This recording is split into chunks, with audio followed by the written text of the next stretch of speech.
Thank you for your wonderful attendance. This is quite impressive. Let me start first and foremost by saying a few words of thanks for this great gathering. As you know, this is part of the President's Lecture Series.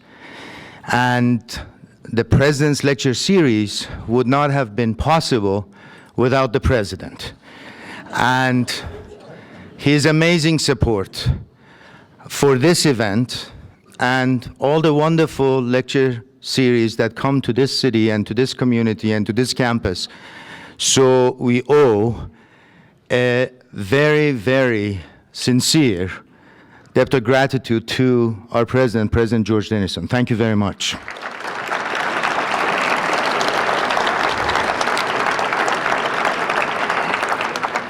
The President's Lecture Series also becomes possible because of the tireless work of one individual who has been responsible for the program for many years now, and that is Professor Richard Drake of the Department of History. Thank you very much.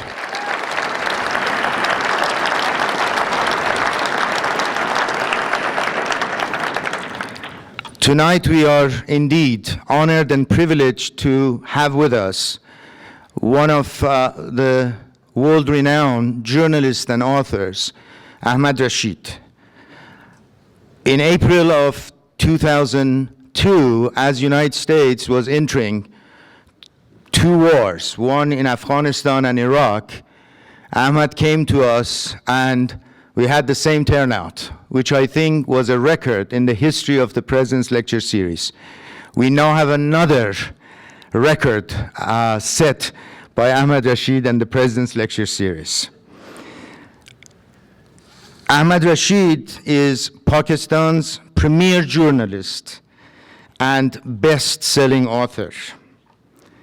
He is an expert on South and Central Asia, on Muslim militant movements such as Taliban and Al-Qaeda, on insurgency movements, and on the impact of the United States policy in this vital region of the world, on which he has worked for the last 25 years. Born in Rawalpindi, Pakistan in 1948, Ahmad attended Malvern College, England, Government College of Lahore, and Fitzwilliam College, Cambridge. He serves as the Pakistan, Afghanistan, and Central Asia correspondent for the Far Eastern Economic Review and the Daily Telegraph. He also writes for the Wall Street Journal, The Nation, and many different academic journals.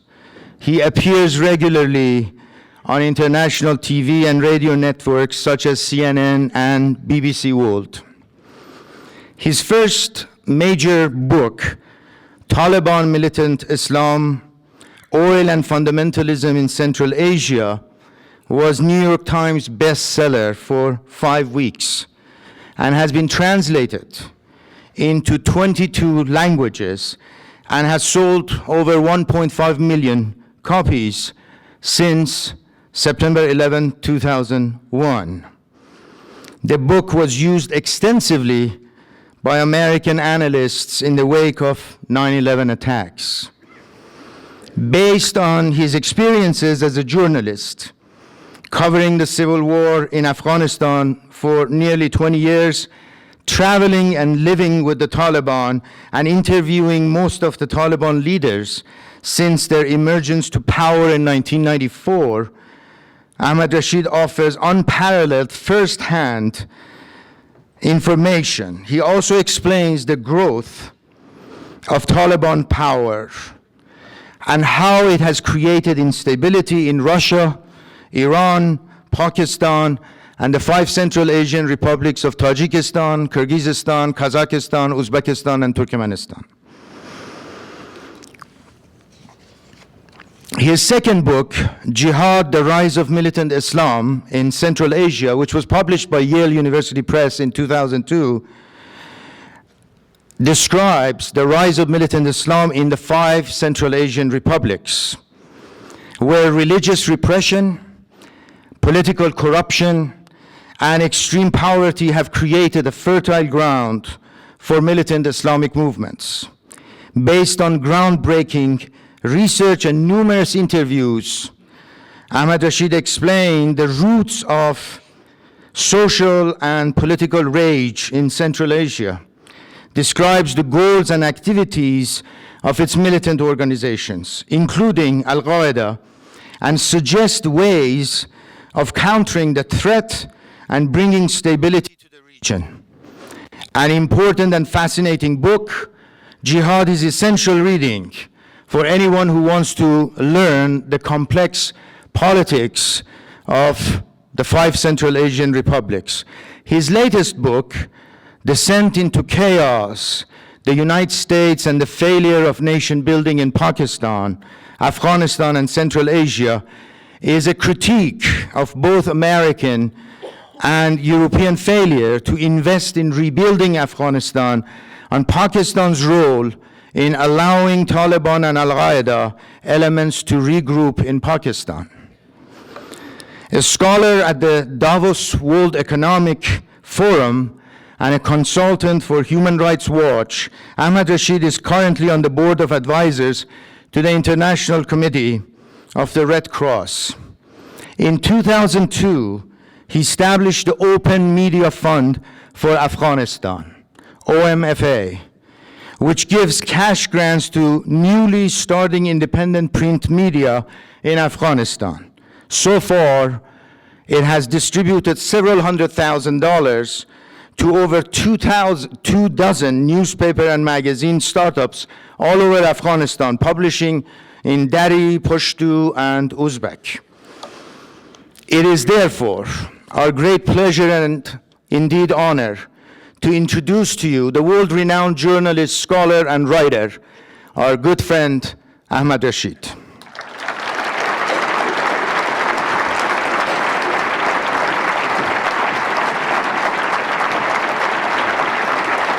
Thank you.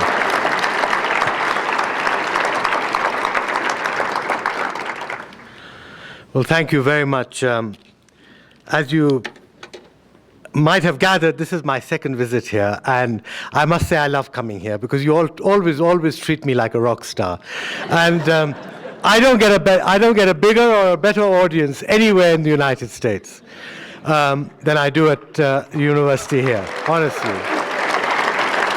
And secondly, you have a wonderful university, and you're living in what is certainly the most beautiful state in the United States also. So it's wonderful to be here. Let me just start with a few words of thanks. I want to thank the President, George Dennison, very much for this series and for inviting me back. I'm told that I'm the only one who's been invited back the second time. Roy Engstrom, the provost, who's put my book Taliban as the first year on the reading list for first-year students. Arlene Walker-Andrews, his deputy. Mirdal, who has really brought me back again for the second time, and I think has done an incredible job in raising the image and status of Central Asia in Montana, at the university, and in the United States in general. And I think the cooperation that you are having with Central Asia, and I see Central Asian students in the audience, is absolutely wonderful, because there are very, very few outlets in the West where Central Asian students can come and feel at home. But finally, I have to thank Richard Drake, who organizes these lectures and has become a true friend. And we have a mutual admiration society, to put it mildly. But thank you very much, Richard, and his wife, Laurie. So I have a new book out, and many people say it makes depressing reading, but I will try and give you a synopsis of what I see happening. I'm going to start with a very a quick run-through as to how I see the situation today in Afghanistan and Pakistan, and then we'll touch on how did we get here from 2001, why is the situation so dire, so bad? And finally, I'll try and come up with something a little more positive by saying what path the new American president hopefully should take in order to rectify this situation. The situation in Afghanistan is really dire. The Taliban are literally at the gates of Kabul. They're operating 20, 30 miles from Kabul city itself. They're able to enter the city at will. They're releasing suicide bombers inside the city and in other major cities around the country. This year alone, 230 American soldiers have died in Afghanistan. And the year is not over yet, and this is the highest number ever. 100 British soldiers have died, as well as dozens of soldiers from 39 other countries, most of them NATO, members of NATO. Something like 70,000 troops are in, Western troops are in Afghanistan, but clearly it has not been enough to stop the Taliban insurgency. Now, the military situation has worsened considerably this year. The Taliban, which were traditionally fighting in the south and the east of the country, have now spread to the north and the west. They're able to launch urban attacks at will. And of course, what this has done is that it has paralyzed reconstruction and development efforts. The NGOs, the aid agencies are now literally under siege in Kabul. They can't go into the countryside. They can't carry out projects that they were working on. There's a lot of demoralization in the population. A lot of young people are leaving. What we've seen of the Taliban now is that since the war in Iraq began, and a lot of Al-Qaeda and Arab fighters who were in Iraq have come to join them in Afghanistan, there's been an explosion in new Taliban tactics, in the weaponry they have. They're using mines and ambushes and roadside bombs, a lot of which has come, the technology and the techniques have come from Iraq. And so now we have a situation where these two wars are feeding off each other, which is a very dangerous situation. There's been an explosion in drugs trafficking, as you all know. Afghanistan produces 93% of the world's heroin, and it's being exported all over the world. It is now, the drugs economy is far bigger than the official economy. And finally, the Taliban's success would not have been possible without the safe havens that they've had in Pakistan, along with the leadership of Al-Qaeda. Today, almost the entire Afghan Taliban leadership and Al-Qaeda leadership hello. Yeah, hello. Still calling. Hello. Hello. Someone here? Is that better? Yeah. Okay. So, what's the situation in Pakistan? Well, we've had a tumultuous year in Pakistan, 18 months. A very powerful democracy movement erupted early last year in order to push out the military regime, which was led by President Musharraf. And it's been a very difficult year.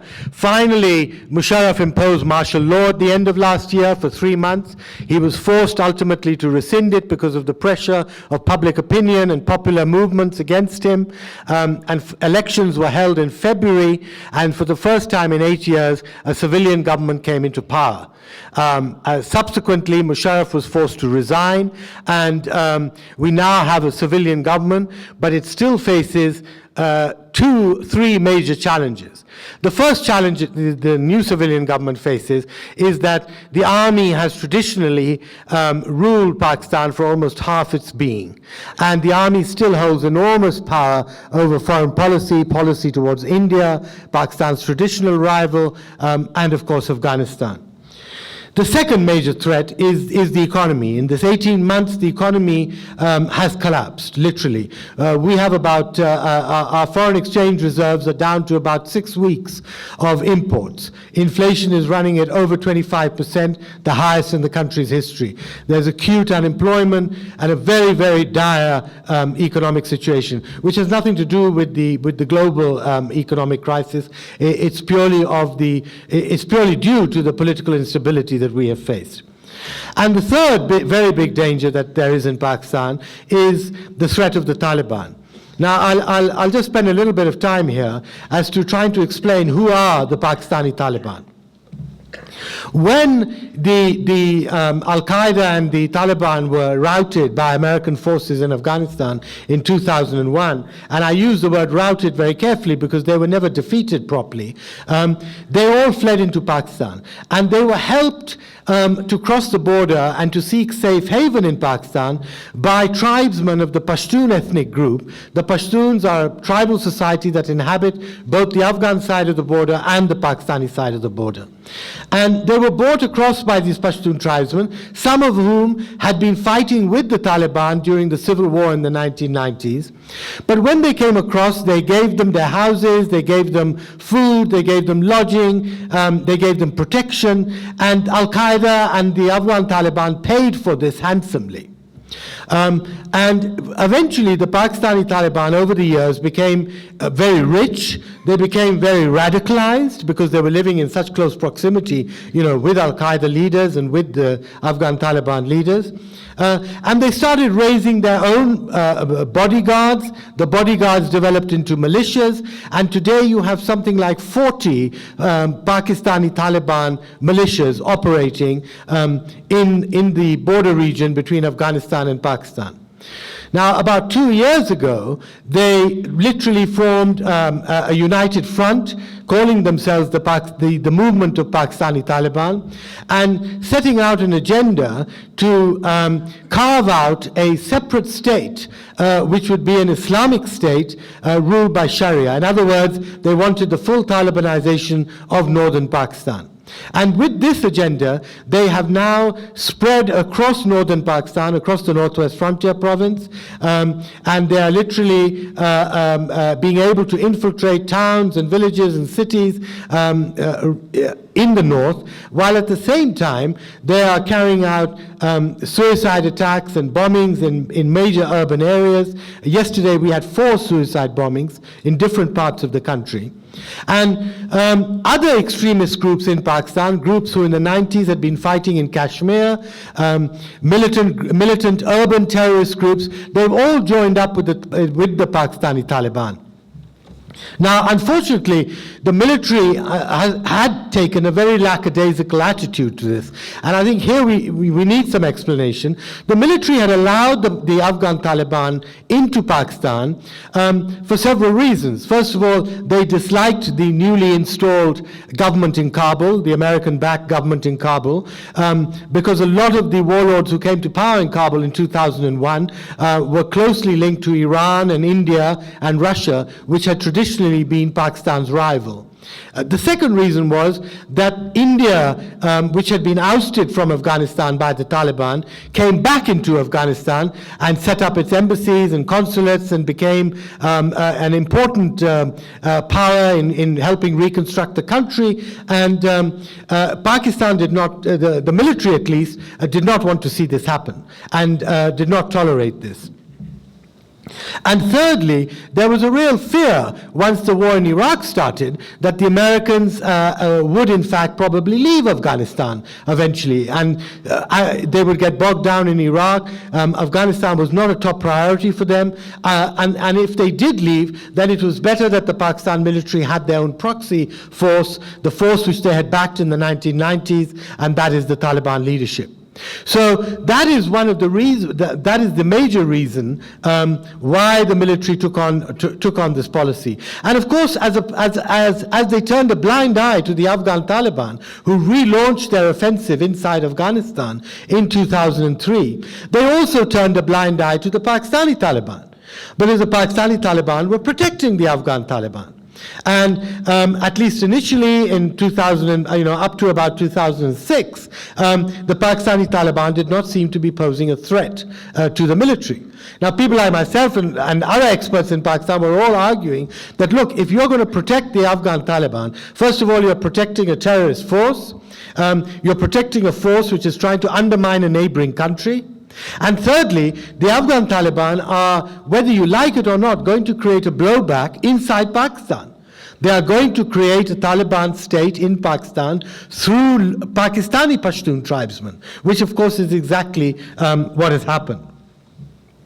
Now, the real danger now is that the Pakistani Taliban have, as I said, for the first time developed their own agenda. They literally want to carve up the country. They are fighting, they're providing fighters to Afghanistan.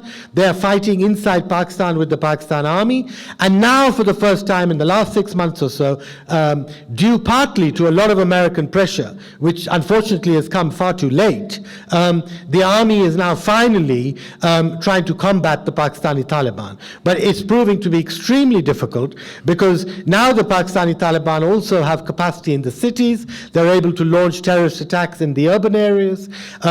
They are they're not very popular, but they're terrorizing the local population to support them. The similar tactics that the Afghan Taliban have used in Afghanistan. So this is the situation where you have right now a major an Afghan Taliban offensive inside Afghanistan trying to take Kabul, and a major offensive in Pakistan with the Pakistani Taliban literally trying to take Islamabad, the capital. And the next few months are absolutely critical, because I think the Taliban and Al-Qaeda strategy is simply that there is a vacuum of US leadership. It will take at least another 4 to 5 months before the next president gets his act together. NATO is deeply demoralized. Many of the European countries have oppositions at home which don't want their troops to fight in Afghanistan. And if we, the Taliban, can use the next 4 or 5 months to gain major ground in both countries, perhaps before the new American president comes in or more American troops come to Afghanistan, we can get certainly the Afghan government perhaps to capitulate. So this seems to be their strategy. So we are going to see a huge intensification of fighting in the next few months over the winter. Now, how did we get from 2001, when everybody said the war was won in a few weeks, everybody said that everything would be fine now, and how did we get from there to the present situation? How have the Taliban, which was supposed to have been defeated, have now become a regional force? And the Taliban have become a regional force because now not only do you have Afghan Taliban, you have Pakistani Taliban, you also have Central Asian Taliban. There are militant groups from Central Asia who've come down into Pakistan and are fighting with the Pakistani Taliban and the Afghan Taliban. And these Central Asian groups from Uzbekistan, Tajikistan basically, that is the countries that border Afghanistan, they have come back and they're coming and going between Central Asia and Pakistan. They're taking back weapons, they're taking back expertise, they're taking back battle experience, and they're laying the groundwork in Central Asia, possibly at some stage, for some kind of uprising. And the situation in Central Asia, particularly in Tajikistan and Uzbekistan, is also very dire, simply because there is such enormous poverty at the moment. There's been a breakdown of the social services, there's been a breakdown of infrastructure, and Central Asia itself is facing a deep crisis of poverty and repression, because the governments do not allow political parties to operate. So the Islamic opposition, which is underground, which is armed, which is militant, is unfortunately the only political opposition at the moment to many of these governments, because you don't have a democratic opposition. Now, if I ask the question, how did we get from 2001 to today? I mean, I could answer this with a single word, and that is Iraq. Iraq has diverted American attention, American resources, American troops, and has divided the world about American intentions. As you well know, the Europeans, most of the Europeans didn't want to join the Iraq adventure. They were very reluctant as a result to even join the American presence in Afghanistan because of Iraq. But Iraq has been much more devastating for Afghanistan. Both President Bush and Tony Blair, the British Prime Minister, promised after the war ended that we will rebuild Afghanistan. There will be a Marshall Plan for Afghanistan. And really, 90% of Afghans welcomed the foreign troops in Afghanistan at that time. Not necessarily because they wanted the occupation of foreign troops, but simply because they believed that with these foreign troops will come money and resources and goods, and our daily life will be changed. The poverty and the deprivation that they faced under the Taliban will finally move. And there was this window of opportunity, what I describe in much greater detail in my book, between about 2002 and 2004, when the Afghans were welcoming, when the insurgency was not there, the Taliban were licking their wounds in Pakistan, people were open-armed and waiting for development and reconstruction to take place. And what happens is that America pulls out its best resources, literally within months of winning the war, and moves them all to prepare for the war in Iraq, and relegates Afghanistan to a second status, if you like. Reconstruction never happens. And the American objective in Afghanistan becomes just hunt for al-Qaeda. Maintain the hunt for al-Qaeda, and to do that, the U.S. enlisted the warlords and empowered the warlords, gave them money, gave them weapons, and told the warlords, well, we don't have American troops on the ground, we're preparing for Iraq, you keep the peace in the countryside. And the warlords were hated by the people. The warlords were the ones whom the Taliban had defeated in the 1990s. And had fled the country. They had raped and looted and destroyed the country in the 1990s. And here were the liberators, the Americans, giving power back to the very people whom the public just absolutely detested. So that was the first truly big mistake. A mistake perhaps which is on par with the mistake made in Iraq when the Americans disbanded the Iraqi army, which allowed a free-for-all and the looting of the armories and the beginning of the insurgency. So empowering the warlords was a major mistake. The second thing was that there was no effort and no money to start rebuilding the infrastructure of Afghanistan. Afghanistan had been totally destroyed after 30 years of war. Iraq was still a functioning country. Iraq had an army, a bureaucracy, it had roads, it had electricity. Now, the war semi-destroyed that, but in Afghanistan there was none of this infrastructure. And what was needed was a commitment by the Western community, by the Americans and the Europeans and Japan, to rebuild the infrastructure, to rebuild the road system, bring electricity back. And why this was needed was that if you wanted to kickstart the Afghan economy, start employment again, and be able to give the Afghans some hope, the only way you could kickstart the economy would be to rebuild the infrastructure. Now, if I say to you today, I was in Kabul in June, this is 7.5 years after 9/11. There is still no electricity in Kabul. There's 4 hours of electricity every second day in Kabul, in the evening. Now, how can you invest in Afghanistan? How can you put up a factory? How can you carry out, put up a little a machine workshop? How can you run anything? How can you study as students? Students can't study because there's no electricity. They're freezing in winter and boiling in summer, and when the sun goes down, they can't read. So this is not a single power station has been built in Afghanistan in the last 7.5 years. Just in the last few years, some of the major roads have been rebuilt. But still, there has been this failure to rebuild infrastructure. And this was part of a deliberate policy, because of the focusing on Iraq, that there was no major effort for nearly 3.5–4 years to rebuild the infrastructure. And as a result, the government had no capacity.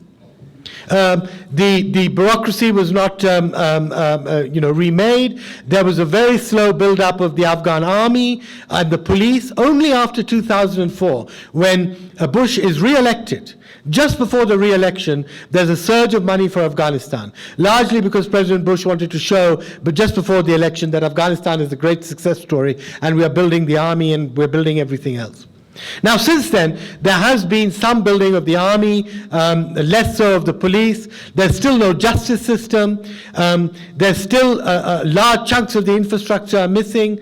There's been no investment in agriculture, where 70% of Afghans live in the rural areas, and consequently has led to this huge implosion of drugs production. Because if people have, no alternative crops, seeds, fertilizer, water, access to roads, they're going to grow the easiest thing they can grow. And poppy doesn't need any of this. It doesn't need any input. You can grow poppy almost anywhere, without water, without fertilizer, without anything. So the lack of rebuilding in Afghanistan, of course, immediately gave the Taliban, who were back in 2003 and had restarted the insurgency slowly, gave them enormous propaganda value, because they would go to people and say, "You've been waiting here for 4 years. What have you got out of the Americans?" And they would say nothing, and the Taliban would build on this propaganda. So it's been for the majority of Afghans, it's been a very depressing time. Now in Pakistan, the problem was that the Americans hung on to Musharraf for far too long, simply because Musharraf had promised to help the Americans get Al-Qaeda. And in the beginning, certainly in 2002, 2003, the Pakistanis did help the CIA and the FBI capture some top Al-Qaeda people. But essentially, Pakistan was pursuing a dual-track policy. On the one hand, it was helping the Americans get Al-Qaeda. It was taking in large chunks of American money. The Bush administration has given nearly $11 billion to Pakistan in the last 7 years. 80% of that has gone to the military.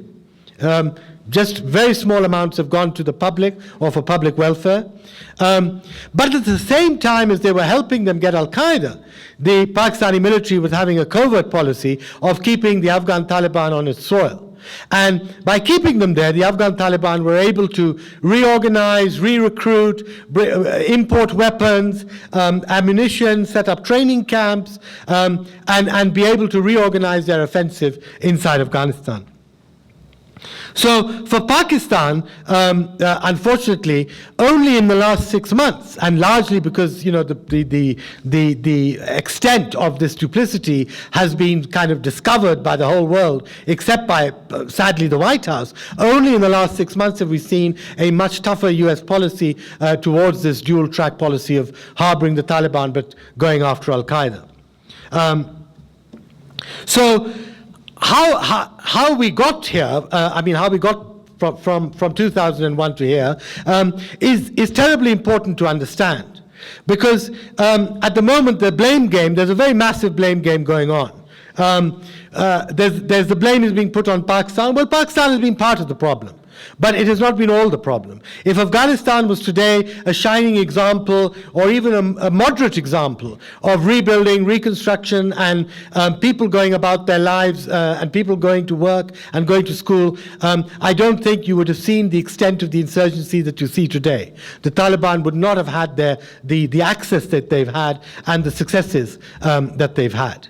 The blame game is on President Karzai. Yes, President Karzai has, he's been a weak leader, basically. He was very popular when he came in. His hands were clean. He was not a warlord. He was not a warmonger. But, he was never given the capacity by the Western world, by the Americans, or by NATO powers to really build his country up.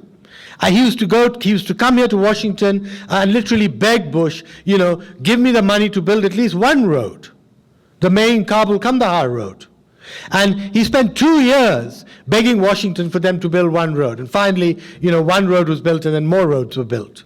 But he was never really given the capacity to extend the government into the provinces. The warlords had been empowered for nearly 3 years at the beginning. And if you question the warlords, or if he questioned the warlords, they'd come in and they say, look, we've got a chit from the CIA here, which says that we are supposed to rule in this area.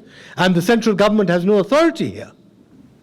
So Karzai was really, not given the capacity. Now, subsequently, he has become a weak leader. He has allowed massive corruption to take place, partly which has been fueled by the drugs economy, because, opium is being grown, it's being sold, it's being trafficked. Government ministers, the warlords, people in the police, everybody's deeply involved. It's become a livelihood for hundreds of thousands of people, unfortunately. So the blame game is not a question of finding one target. Of course, one target which this administration is not going to blame is it's not going to blame itself. It's not going to blame itself for its failure to really help rebuild Afghanistan. And I don't think you would have seen this Pakistani military commitment to harboring the Taliban if Afghanistan had become a serious venture for reconstruction and rebuilding. It was this constant feeling in the military in Pakistan that the Americans are about to go. Or the Americans are just going to downgrade Afghanistan to a sort of holding position and really not do anything constructive. So this blame game you're going to be reading in the press. Now, as far as the two candidates are concerned, both Obama and McCain have said that they want to send more troops to Afghanistan. Now, frankly, more troops alone is not going to resolve this problem. We are facing a much, much bigger crisis in both Pakistan and Afghanistan than just sending 2 more brigades to Afghanistan. It's a question of, troops plus what? What else are you going to do apart from, yes, you do need more troops in Afghanistan to defend what has been built and to defend the government and to try and smash the Taliban offensive. But you need, much more to be done. And that's something that I'll try and touch on. The other big controversy is that Obama has been talking about attacking the Al-Qaeda bases in Pakistan.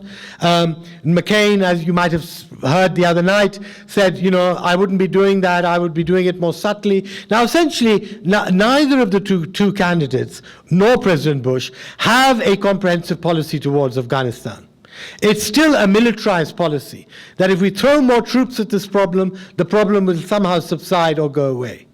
And what I've tried to describe to you tonight is simply that the problem is just too massive at the moment to simply think that there is a military solution to this. I think we are far beyond that now, and we need some other kind of solution.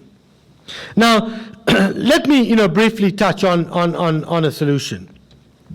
So far, the international community has been looking at Afghanistan as though it was a country. Now, Afghanistan is a landlocked country. It has 6 neighboring countries. All of them have interfered in Afghanistan and physically backed proxies in Afghanistan. Pakistan has backed the Taliban. The Iranians have backed certain ethnic groups in Afghanistan. The Central Asians have backed other ethnic groups. So, and all this interference has actually escalated in the last 1 year. Iran essentially is fearing the fact that the Pakistan is backing the Taliban, so we better quickly back, our proxy. The Central Asians and Russians are fearing the same thing because they don't want to see the Taliban come into the north of the country and threaten Central Asia. So we've seen this interference of the neighboring states increase, and there's been no diplomatic initiative by the Americans to try and cool this down. And this has been one of the major causes as to why the war in Afghanistan has been stepped up, because it's not a straight fight between the Taliban and the government, or the Taliban and Western forces. It's all these various proxies also jockeying for power and at times fighting each other. Now, at the same time, so Afghanistan has been seen as a separate unit, somehow not linked to its neighboring countries. At the same time, Pakistan, the Pakistan military has been seen by this administration as the salvation for American policy in the region, when all along the Pakistan military was playing this double game. And finally, Musharraf himself has been ousted by a popular civil society movement, which has been one of the really positive developments in Pakistan, over the last few years. Now, what I would really like to suggest here, that what is needed for the new US president is a regionally based major diplomatic initiative. Now, what do I mean by that? First of all, I include the region as Iran, Afghanistan, Pakistan, India, and Central Asia. Now, all of these states have deep problems amongst themselves, even before they get to compete in Afghanistan. The reason Pakistan is backing the Taliban is because it feels insecure vis-à-vis India. And India has done very little in the last 3 or 4 years, when there has been actually a ceasefire in Kashmir between India and Pakistan. India has done very little to try and resolve the Kashmir dispute, or to bring some kind of resolution, so that the Pakistanis could feel less insecure and perhaps back off from supporting the Taliban. So Iran is feeling threatened by the Americans. Iran fears that it will be attacked by the Americans. And when Vice President Dick Cheney made this threat 2 years ago, Iran started arming all the proxies in its neighborhood, in the Middle East, in Afghanistan, in Pakistan. It even started arming some groups of the Taliban, whom they hate. Because they wanted to arm groups who they thought would, in case Iran was attacked, these groups would go back and attack the Americans. So Iran has been arming groups in Lebanon and in the Middle East and in Afghanistan and Pakistan. So when I say regional initiative, we need to get a Pakistan-India dialogue going, or the international community does, in a major way. You need to get an Indo-Pak dialogue going on Afghanistan, so that this competition that the two countries have in Afghanistan subsides somewhat. The Americans need to talk to Iran.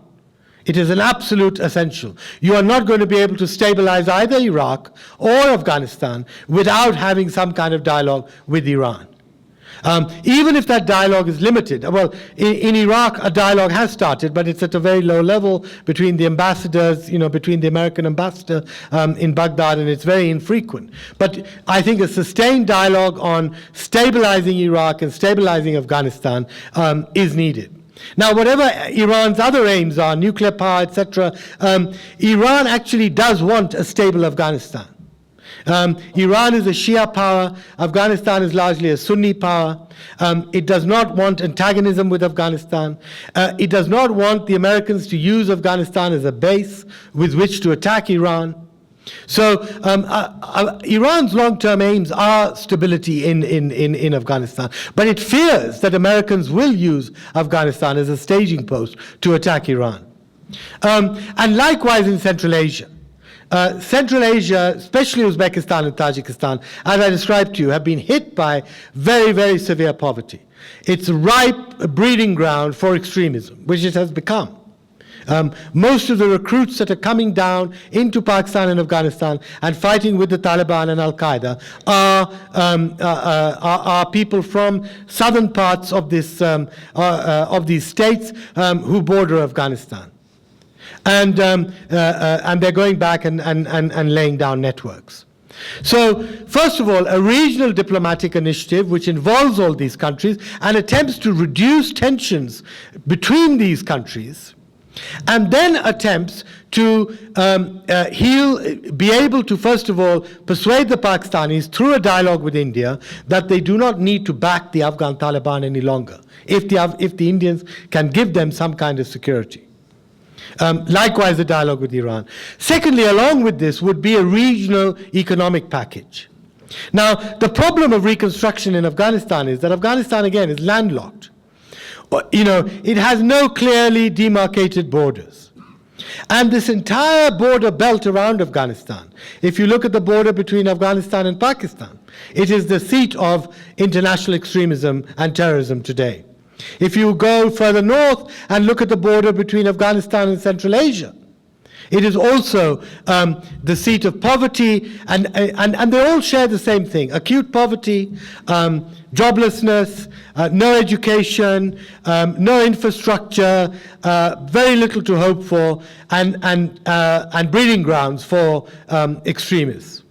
And it is this entire border region which has become the hotbed of extremism in this part of the world. Now, the problem with doing reconstruction in Afghanistan is that you can't just stop at the border between, say, Afghanistan and Pakistan. You've got to have a regional economic plan which is also dealing with the Pakistan side of the border, which is also dealing with the Central Asian side of the border, which is trying to help reconstruct these regions and rebuild these regions. So you need a regional economic initiative which will look at this region as an economic whole, where these states and countries and the belts around them where extremism thrives can be developed quickly and be developed in coordination with each other rather than as separate units. So I think, I think certainly you are going to have some kind of dialogue with the Taliban. Now, you maybe have read recently, the last few days, that there has been the start of talks in Saudi Arabia between the Taliban and the Afghan government, in which the Saudis are involved. Now, many of the Afghan Taliban are not extremists, do not believe in the global jihad of Al-Qaeda, are fighting for a whole variety of reasons. Some of them because their relatives were killed by American bombing, or their villages were destroyed, or for whatever reason. Or many of them have been gang pressed, literally, forcibly recruited into the Taliban. So the idea here would be how do you try and divide the Taliban movement, the hardcore elements, and try and get the moderate or more reasonable elements who perhaps would be willing to lay down their weapons if the government and if there was enough incentive, political and economic incentive, for them to do so. So, very broadly, what I'm saying now is that the situation is beyond repair by looking at Afghanistan as if it was separate from Pakistan, or separate from Iran, or separate from India. This whole region, unfortunately, has brought all its problems together. The central focus of this rivalry within the region, it has become Afghanistan. But the region's problems have to be partially resolved before you can actually tackle the problem of Afghanistan. Now, there are several key things that are coming up. There are going to be elections in October in Afghanistan. One of the Taliban's aims, obviously, is to derail these elections and to be able to take major cities or take major territory in Afghanistan before these elections, so that they can force the Western powers, especially with the new American president coming in, they can force the Kabul government and the West to negotiate with them, whereas when the Taliban would be in a position of much greater strength than the government would be. In Pakistan, we are seeing a similar strategy, where the Pakistani Taliban would like to be in such a position of strength, especially in northern Pakistan, be able to take and hold territory, and then be able to negotiate with the government, whereby the government would have to concede a kind of a mini Taliban state in northern Pakistan. So this is also something that can't happen, because it would mean the breakup of Pakistan. And of course, the unit that is benefiting from all this mostly is Al-Qaeda. Al-Qaeda has got two proxies fighting for it. It's got two proxies, the Afghan Taliban and the Pakistani Taliban. Al-Qaeda is being able to use these two proxies to expand the territory under its control, to get more protection. First, it was locked up in the tribal areas of Pakistan. Now it's being able to expand. It can set up training camps in a much larger area of Pakistan and Afghanistan. And Al-Qaeda is spreading internationally. In 2001, it had very few links in Europe. Today, it has cells in almost every European country. Hundreds of Europeans, 2,000 British Muslims of various ethnic origin have been to Afghanistan and Pakistan for training. Almost every European country has had people coming in now for training and then going back to Europe. Al-Qaeda has expanded to North Africa. It's expanded to West Africa. It's expanded to East Africa. It is now part of the heroin trade. It is being able to keep itself in power by earning enormous amounts of money, not just by taxing Afghan farmers for growing poppy, but for actually trafficking in heroin beyond the borders of Afghanistan. Now, Al-Qaeda has taken a major setback in Iraq. There's no doubt that it's been defeated in Iraq. But in this part of the world, it is really on a roll. And it is being able to do this because it has two proxies which are helping it expand the territory so that Al-Qaeda is able to reestablish the kind of bases and the freedom of movement and action that it had when it was sitting in Afghanistan before 9/11.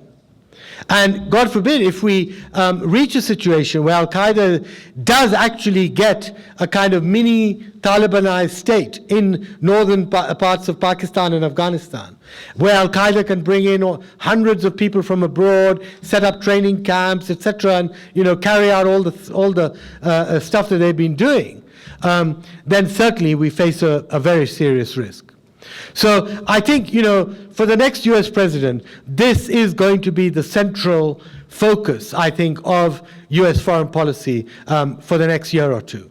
And I think the debate 2 days ago made it very clear. I mean, if you noticed, the two major issues that came up were Iraq and were Afghanistan and Pakistan. I hope that the candidates can tackle, whoever becomes president will be able to tackle this issue. But I think it's also very important that Americans are aware of the risks involved. I know there is an enormous financial crisis here. I know how deeply affected everyone is by this. The whole world is affected. But at the same time, there is this big danger lurking. And you cannot afford to see Afghanistan and Pakistan. Pakistan, which is the 7th largest country in the world, a country of 160 million people, a nuclear power. You cannot afford to see this go down the tubes. So I will just end here and say thank you again very, very much for listening, and thank you for being such a great audience. Thank you.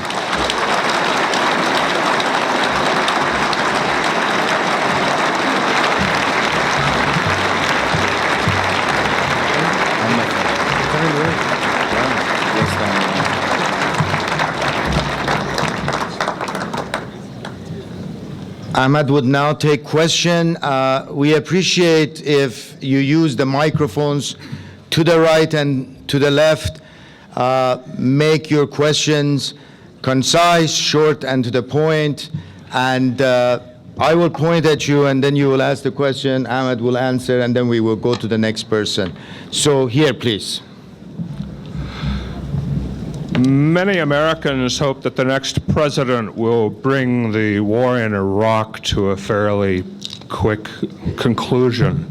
How long would you say that the American people should reasonably allow the war in Afghanistan to continue?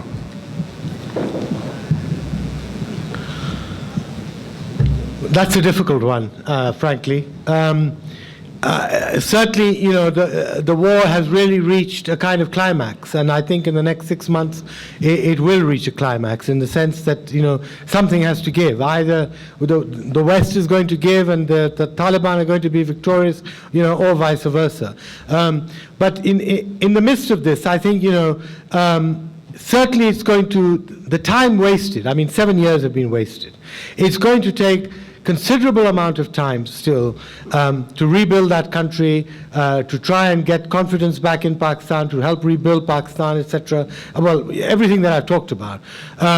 It's going to take time. what we can wish for is that the war and the violence subsides so that reconstruction can take place. And I think what is going to be needed for that is this regional initiative, a regional economic initiative, and some kind of dialogue with the extremists by trying to break away some of those who would not be members of Al-Qaeda. Please. You speak of demoralization and neglect, and I was wondering if American military presence in any way, shape, or form has been fruitful, or if it's only amplifying all the problems they said they'd fix upon their arrival. In Iraq or Afghanistan? In general, I'm speaking vague. Well, I think the process we've seen, that has been my experience. Under Donald Rumsfeld, the military was totally silenced. The military itself, the generals were not allowed to speak out. Views were not accepted or liked. Contrary views were certainly not liked at all. I think under Robert Gates and the new Secretary of Defense, what we've seen is a much more open military, a much more with it, if you like. I mean, they're much more critical, they're much more outspoken. If you see, I mean, every day the statements that are coming from generals who under Rumsfeld would never dare to open their mouths. So I think there's a much more realistic approach by the U.S. military, and the U.S. military has been the first, both General Petraeus, Admiral Mullen, the Joint Chiefs, they've been the first to say that the solution in Afghanistan is not a military solution. Ultimately, there has to be a solution outside the means of the military. So I think, that has been very encouraging. And I hope the next administration is going to continue this tradition, because obviously the military is on the ground, it knows the realities, it knows what it can do and what it can't do, it knows when it's losing, it knows when it's winning, despite all the hype and the spin that it might have to give publicly. But it has been, the American generals have been saying some very honest and truthful things about Iraq and about Afghanistan in recent months. Before we go further, I want to make sure that the students among you know that tomorrow at 10 o'clock we have a special session for students, question and answer. You can ask your questions from Ahmed, and it's going to be at 10 o'clock at the UC Theater. Please. I had two very quick questions. First is that in recent years, the Afghan authorities and the coalition forces, they have confiscated RPGs and IEDs made in Iran and transported into Afghanistan, mostly Western provinces. From an ideological point of view, how is that possible? Or is it a concern for international forces in Afghanistan? And second, Pakistan is a country based on, or created on religious idea. Is it at all possible for Pakistan to survive without an Islamic cause being there? Is it be it Kashmir or Afghanistan or Palestine or wherever? Thank you. Well, on Iran, I think I explained. I mean, I think the insecurity they felt after the threats that the Americans would attack Iran led them to arm even their worst enemy. And in the case of the Taliban, they were their worst enemy. And they have armed some Taliban. They've armed them not necessarily to bring the Taliban to power. They've armed them to kill Americans if there's ever any American attack on Iran. So, I think the Iranian support for the Taliban is very narrowly focused, and of course they can't control it. They can't control where these weapons go, and some of them are being used, as you said, right now against Western forces. But the Iranian intention is to arm my enemy's enemy, so that if I'm attacked, my enemy's enemy will help me. On Pakistan, I think absolutely yes. It's been a section of the Pakistani establishment, the intelligence services, the military, which has used Islamic extremism as a tool of foreign policy, vis-a-vis India, largely. I think if we have improved relations, and the civilian government today is very keen to improve relations, open up trade, investment, etc., but a push is also needed from India. And I think a push is also needed from the United States. If you look, for example, at this nuclear deal that was signed yesterday, in fact, by President Bush and by the Indians. Now, if this whole negotiation of this nuclear deal had also, this nuclear deal has, by the way, angered the Pakistanis considerably because there's nothing in it for Pakistan. But apart from that, if this deal had been used to try and push the Indians closer towards having, improving the dialogue and speeding up the dialogue with Pakistan, I think this fear, this insecurity, essentially, the military feels very insecure vis-à-vis India. And as a consequence of this, they've made the whole country feel insecure. And we've been willy-nilly sponsoring all these extremist guys in the hope that somehow they will keep the Indian bogey away. Whereas what has really happened is that these same extremist guys are coming and eating us up now themselves. General Musharraf, in his autobiography, said that in the few hours after 9/11, Pakistan's dear friends from China came to visit him. And then in the winter months of 2001, fully equipped Chinese aircraft flew in onto the Pakistan side of the Pakistani-India confrontation. And I noticed that China is putting a $4 billion investment into Afghanistan around Kabul for a copper mine. And yet, when you mention the powers that should be involved in some kind of an arrangement for that part of the world, you neglected to mention China's. Could you tell us what China's role is in all this?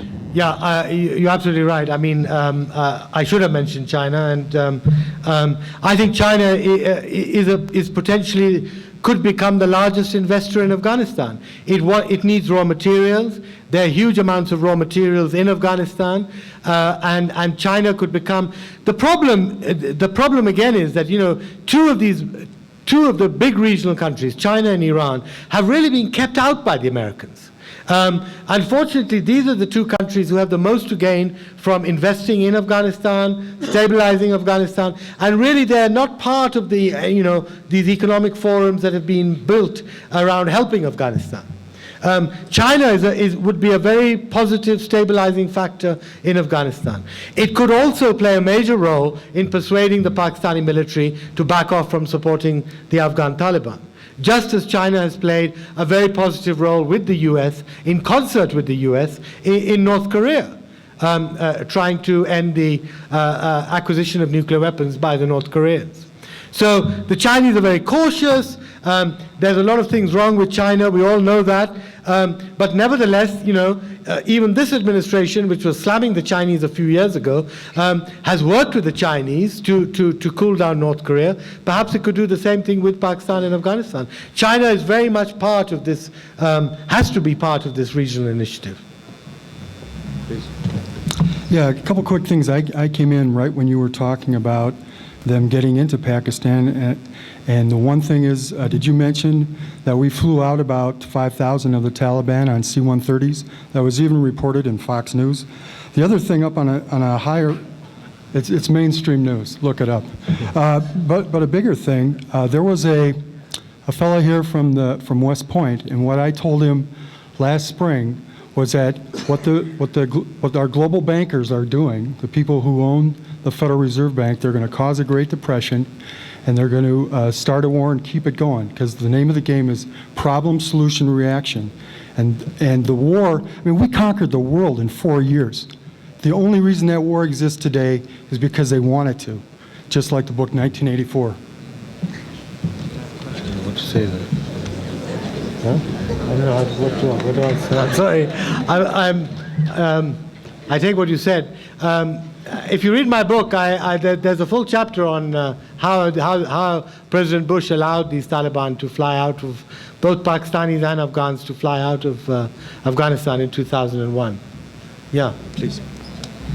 What do you see as some of the potential consequences of the decay of the government situation in these countries, either replacement by successor states or descent into anarchy for the rest of the world? Where? Which? In Pakistan and Afghanistan. Look, I think, it's been, we've just had 6 months of this civilian government. It hasn't been very effective. We have a president who, Zardari, the husband of former Prime Minister Benazir Bhutto, who herself was assassinated by the Pakistani Taliban. It's a very fragile situation, politically speaking.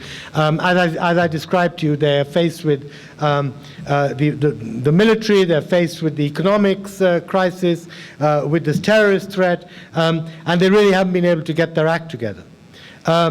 And in Afghanistan, you have an elected president and an elected parliament with which people are increasingly fed up about and frustrated about, but you do have elections coming in October of next year, if they can be held under some kind of, if there's an improvement in the security situation. But I think, having said that, it is absolutely vital that both countries keep on the democratic path. It is far better to have the leader of your country thrown out by the people through the ballot box, as should happen. And if Karzai is thrown out by the ballot box, that's the best way for him to go. And, it is far better than to be thrown out by the ballot box than to be thrown out by armed force. We do not want coups in these countries. We do not want more military intervention in these countries. However weak it is, and after all, democracy is a very small bud in these countries, in both these countries. In Pakistan, it's come after 8 years, and you can't imagine what a military regime does to you, how it stuntifies everything. Nobody wants to go into politics, nobody joins politics, nobody wants to do anything, nobody is motivated to do anything. There's a military regime, and they just want stability and everything must be quiet. So to have this flowering, yes, they have many acute problems, but I would still support a weak democracy than a strong military ruler who ultimately is going to fail and fall flat on his face, as Musharraf did. First of all, thank you very much. It was insightful and informative. I'd like to push you a little bit further to hear more about what you mean by reconstruction. And in particular, as we're coming into these elections, we have what we call here the 3 Ds, democracy, development, defense, and diplomacy. And unfortunately, they're incredibly imbalanced. Development gets less than 0.5% of our GDP, for example. So under the notion of reconstruction, which particularly Pakistan and Afghanistan being in the reconstruction mode and Pakistan less so, actually in the development mode, what exactly would you say are the key points that we should be pushing our leadership to support in your plan? Right. And your Again, I spend a lot of time with this on my book. First of all, let me make one point. There is not a shortage of money. The problem is the wastage that you yourself create. Some 40% of American money is literally wasted because it stays in Washington. It goes to the contractors, it goes to consultants, it goes to, it never reaches Afghanistan. And American aid has some of the highest overheads in the world, which means simply that, out of $1, a large proportion of cents goes back to America rather than reaching the Afghan people. That's the first thing. The second thing is that, unfortunately, what has been seen in Afghanistan and in Iraq, even more, is that you no longer have the tools to carry out reconstruction of failed states. Now, in the Cold War, you had parts of government like the State Department, the U.S. Agency for International Development, AID, you had the Treasury. Now, these parts of government were geared to help allies deal with currency failure, the Green Revolution, introducing new seeds in agriculture, and, development, etc., etc. Now, what has happened is that a lot of these tools that you had have literally withered away after the end of the Cold War in the early 90s. And, for example, AID, which was a massive aid agency, which had engineers and agronomists and doctors and animal specialists and all that on its payroll, now just have bureaucrats who sign checks. So the part of the problem is that, one thing the new president has to do is to basically revamp the aid-giving structures. Now, you may have heard that the military is now talking about having the capacity to help failed states. It's taking two wars, Iraq and Afghanistan, to finally convince the military that, yes, the military has to have this capacity. But I think it's very important that the whole government has to have this capacity. Because these are the problems that you are going to be faced with in the years to come. Whether it's dealing with humanitarian disaster, we saw what happened in New Orleans, you know, with the flood and all that. Whether it's dealing with humanitarian disaster, whether it's dealing with humanitarian relief, whether it's dealing with natural disasters, or whether it's dealing with failing states. The capacity now of I mean, you can't just pour money at a problem, because half that money sticks to the wrong people, first of all, and it doesn't reach the right people. So I think it's terribly important that this new president really have a look at the structures of government which are supposed to deal with disaster and relief, and really you need a massive restructuring of them. I don't think the army should be doing this on its own. I think this responsibility should be in the hands of civil departments like the State Department and AID and others. So I think this is absolutely crucial. And I think it is absolutely vital that you cut down the wastage. You try and get more of the cents of the dollar to the people who need it, rather than, you know, sticking here.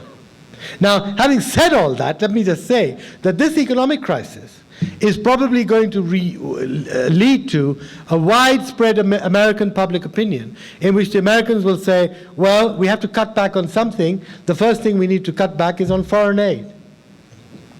And in fact, I was quite shocked to hear Obama say that a few days ago, that his administration, well, he couldn't think of anything else to say what he'd cut back, so he'd cut back foreign aid. Now, yes, some foreign aid that is being given right now to military regimes for whatever reason, I think is wasteful and could be cut back.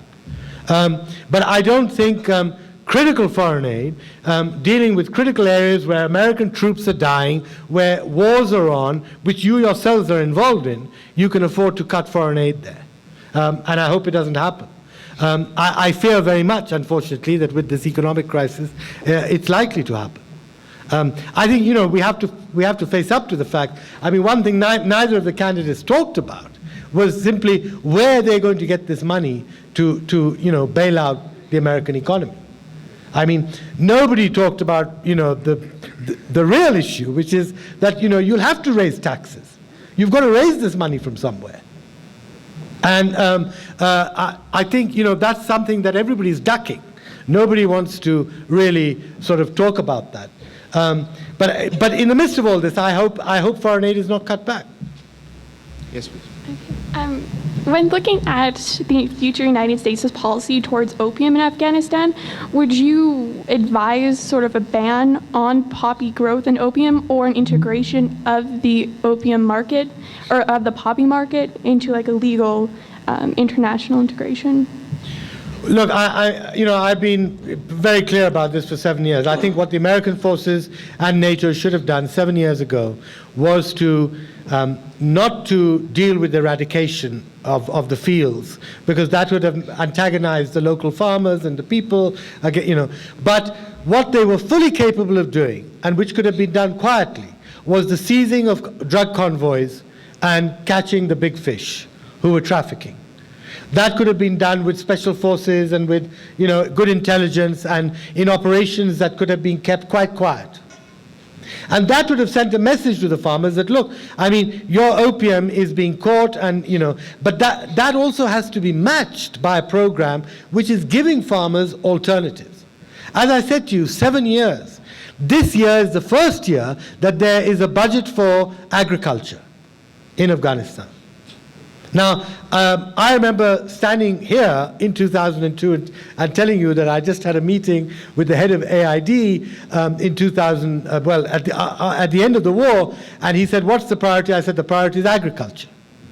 If you can put a little money into agriculture, you will get massive returns very quickly, because the crop cycle is such. You know, and little money means you've got to introduce new seeds, you've got to, you know, animals, they need, you know, some roads, and it's all, you know, it's all fairly cheap kind of stuff. It's not going to cost you billions and trillions of dollars. And it's taken 7 years for the American government to put its first money into agriculture. I think that's what is needed. Interdiction of the big suppliers, investment in agriculture in the key poppy growing areas so that farmers are given cash crops which can give them, perhaps not as much as opium, but can give them some more income than, say, wheat or growing maize. Or even if you grow wheat, you could be subsidized. You could be paid a higher price for the wheat that you grow. Now, none of this has really been tried or attempted, unfortunately. And it needs to be done. Yes, please. Considering the current situation in Tajikistan, you discussed the possibility of a Taliban militant uprising.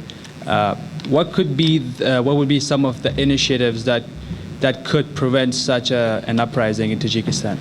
No, I'm not predicting a Taliban-type upsurge in Central Asia. What I'm saying is the following, that there is acute poverty and a breakdown in Tajikistan.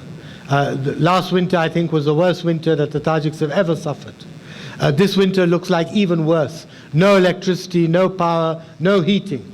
And we're talking about a country that, by the way, which was part of the Soviet Union. At that time, I traveled in Tajikistan during the Gorbachev era, and all the social services worked. And it was poor, but, I mean, there were all the facilities were there in Tajikistan.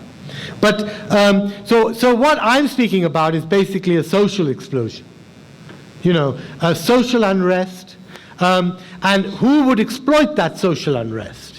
The government is weak and discredited. It has not been able to provide services to the people, and the people who would be in a position, and the fact that there's no democracy means that there's no real political opposition which could take the place of the government or could provide an alternative to the government.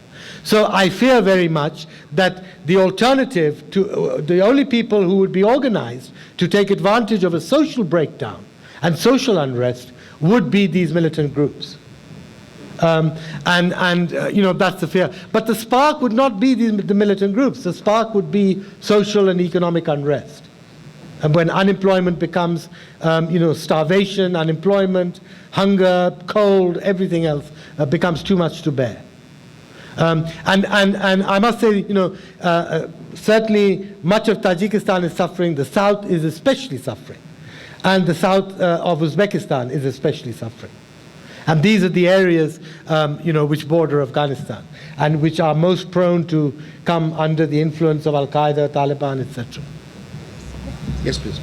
Hi. You said earlier in your speech that Pakistan and India need to meet. And while I obviously agree, how are you going to get the two powers to agree to meet given the decades of deep resentment and religious tension? And then also, what role do you envision the international community playing, most specifically the organs of the United Nations? Well, I think there's been, in the last couple of months, there's been a real awakening, in India, in the media, and even among some politicians, because the Indians are suddenly realizing that the situation in Pakistan has become so dire that, the Indians may be sharing a border with the Taliban very soon. If the Taliban, take the whole of northern Pakistan, the Indians will be sharing a border with the Taliban. And that's the very last thing the Indians want. So it becomes in India's interest to see that the Pakistanis are able to cope with this problem and deal with it.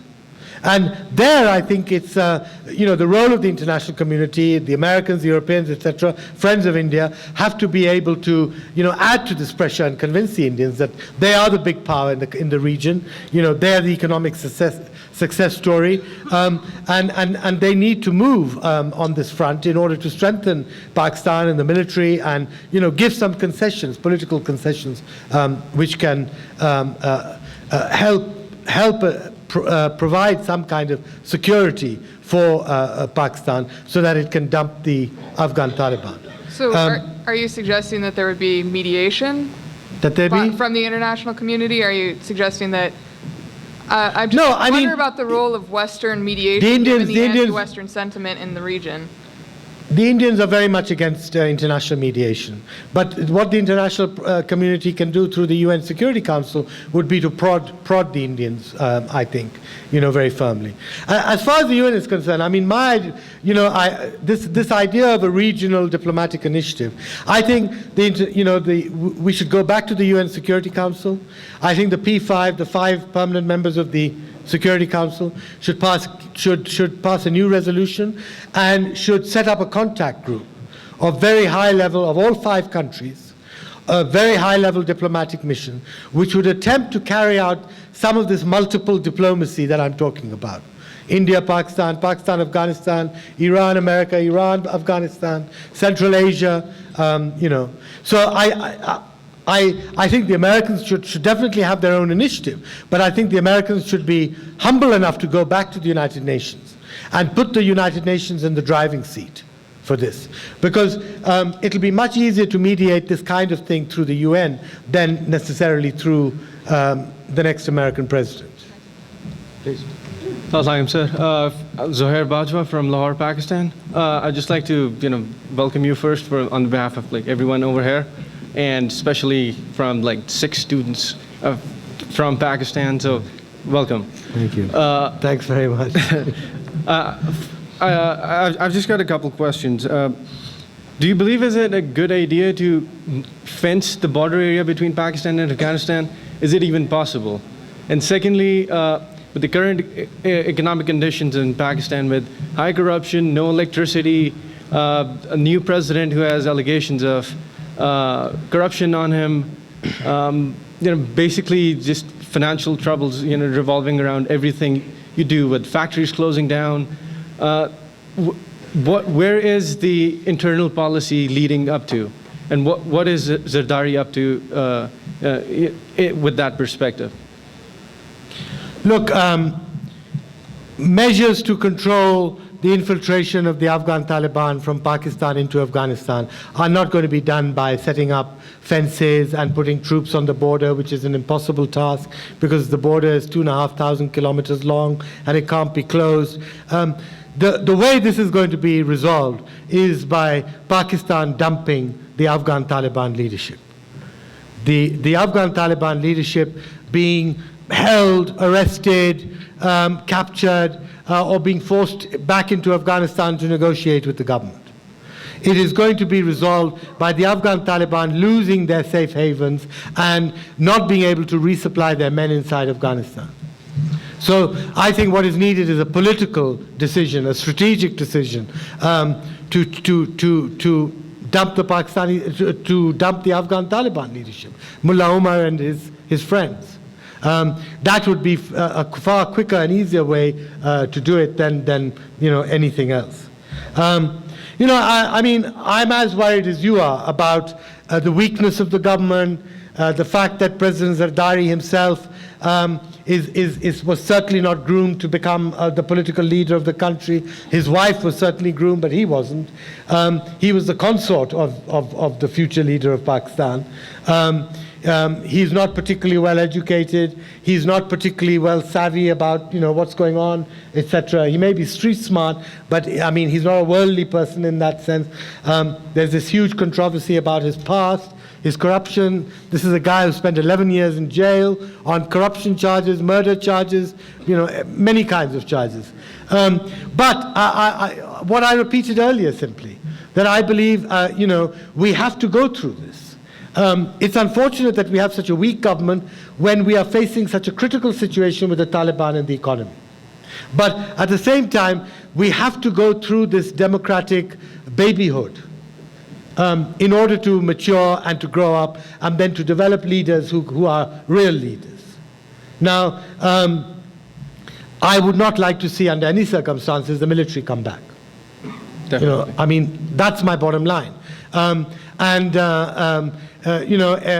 Yes, I will. We will all be critical of the present government, but we can only hope that it will succeed on some front or the other. But clearly, the military has no solutions for the country. After 8 years of Musharraf, we saw the economy went down the tubes. When he'd been boasting that the economy was so fantastic. And what is happening today with the Pakistani Taliban? This was very largely his doing. He allowed these people to exist. He didn't deal with them at the right time. He allowed the Afghan Taliban to carry on their attacks from inside Pakistan. No, but how does he tackle the financial troubles with, they've been promising dams for the last 50 years and they haven't made anything, and electricity cuts are to 8 to 16 hours a day. I mean, I don't want to play the blame game, but again, Musharraf in his 8 years did not build a single power station.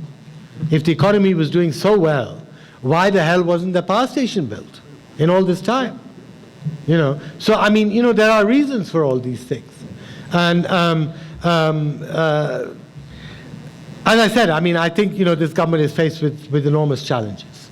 I hope there will be international support for it. Thank you. We have time only for 2 more questions, please.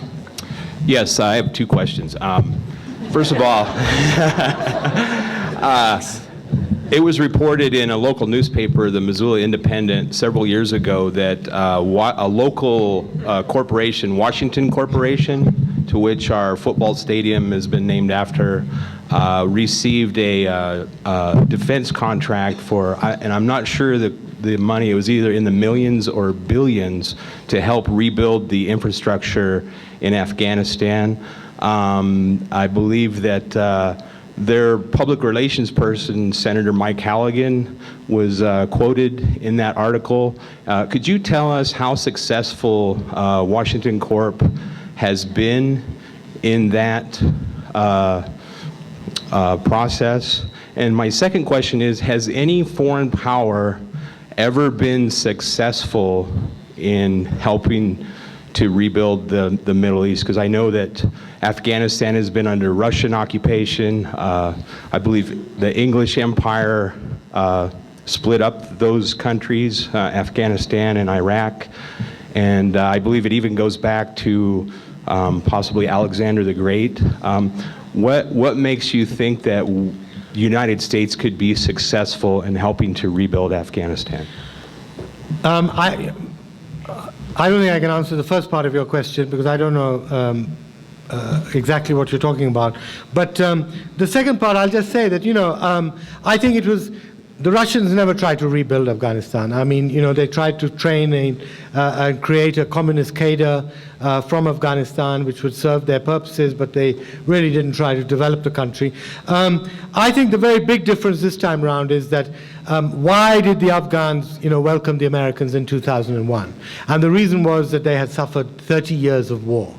And any nation that has been through 30 years of war have really lost everything, everything. And if hope comes to them, even in the form of a foreign occupation or a semi-foreign occupation, they will grab at it. And that's precisely what the Afghans did. So I think the situation back in 2001, and even today, is still different. If the right policies and the right attitudes are struck, I still think the Afghans would welcome development and reconstruction, even if it meant having US troops on their soil. Please. Sir, thank you so much for coming in. My name is Kevin Nalty. I'm part of a nonprofit here in Missoula called the United States of Hope. And one of our objectives is to help the situation of orphans and refugees and translators inside Afghanistan. And I'm just curious about your statement that you made in the Missoulian today about a new deal for the Central Asian region and South Asia. I was wondering if you could elaborate more on what role you see nonprofits or NGOs playing in this new development of a foreign policy. Well, I think they have a crucial role to play, obviously, because I mean, again, I mean, what in my book, I make this difference between when the American government tries to build a school and when an NGO that is well rooted in the country tries to build a school. The NGO can build about 5 schools for the price of one American government-built school. Simply, the NGOs are more efficient, they do things cheaper, their overheads are less, et cetera, et cetera. So I think if you look at the success stories in Afghanistan, and by the way, there have been some, especially in education and health, most of the success story has been done by the NGO community. So I think the NGOs are of great benefit. and very important. I mean, you know, one of the factors today is that the NGO community is confined to Kabul. Because the security situation in the whole country is so bad, they can't go out. And obviously that has literally halted development. I mean, projects are like sort of stuck in the middle of nowhere, not being completed. We thank Ahmed once again, and thank you for coming. Thank you very much. Thanks, sir. Thanks, sir. Thank you very much. Thank you very much indeed. I'm very, very grateful. I'm very, very grateful. Thanks a lot.